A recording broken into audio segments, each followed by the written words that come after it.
আল্লাহু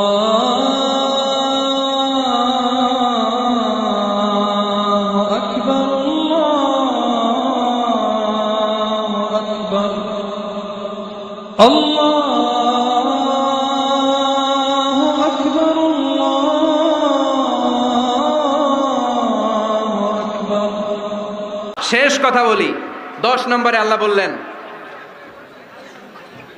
10 নম্বরে রব্বুল আলামিন বললেন, ওয়ালা ইয়াগতাব বা'দুকুম বা'দা আইয়ুহিব্বু আহাদুকুম আইয়াকুলা লাহমা আখিহি মাইতান ফাকারিহতুম। খবরদার, কেউ কারো গীবত করো না। কি করো না? গীবত করো না। এই উঠতেছে কে? বসেন, এখনই কথা শেষ হবে, একসাথে উঠবো। বসেন, আমার দিকে তাকান, আওয়াজ বন্ধ করুন। একে অপরের গীবত করো না। ব্যাকবাইটিং, চুগলখড়ি, আলহামদুলিল্লাহ ফেনীতে এগুলা নাই।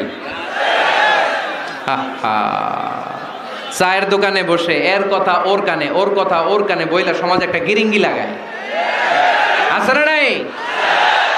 আল্লাহর হাবিব বললেন, আতাদরুনা মাল গীবা, গীবত কারে বলে জানো নাকি?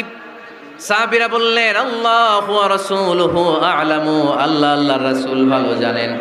বিশ্বনবী বললেন, যিকরুকা আখাকা বিমা ইয়াকরাহু, তোমার কোনো ভাইয়ের অনুপস্থিতিতে তার ব্যাপারে এমন কোনো কথা বলা যেই কথা শুনলে সে মনে কষ্ট পাবে।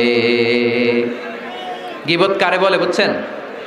আপনার ভাইয়ের অনুপস্থিতিতে আপনার ভাইয়ের ব্যাপারে এমন কোনো কথা বললেন যেটা শুনলে সে মনে কষ্ট পাবে। এক সাহাবী বললেন, আফারাআইতা ইন কানা ফি আখি মা আকুল, নবী, আমি আমার ভাইয়ের ব্যাপারে যেটা বলছি এটা যদি সত্যিই হয়, তার মধ্যে যদি আসলেই এই সমস্যা থাকে, তাইলে?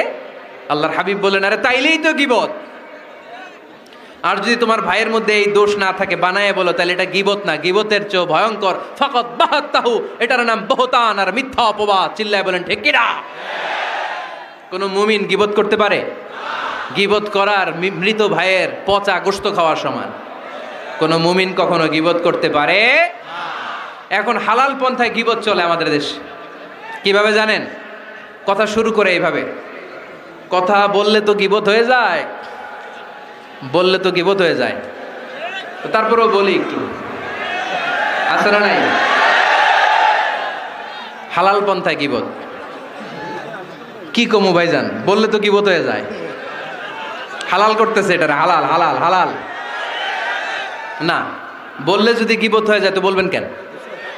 থামেন। কোন মুমিন কখনো গীবত করতে পারে?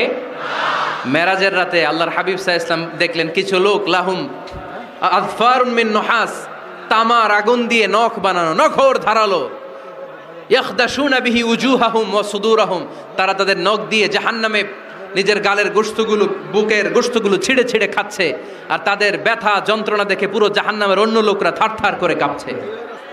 আল্লাহর হাবিব বললেন, ইয়া জিবরিল মান হুম মান হাউলা, এরা কারা?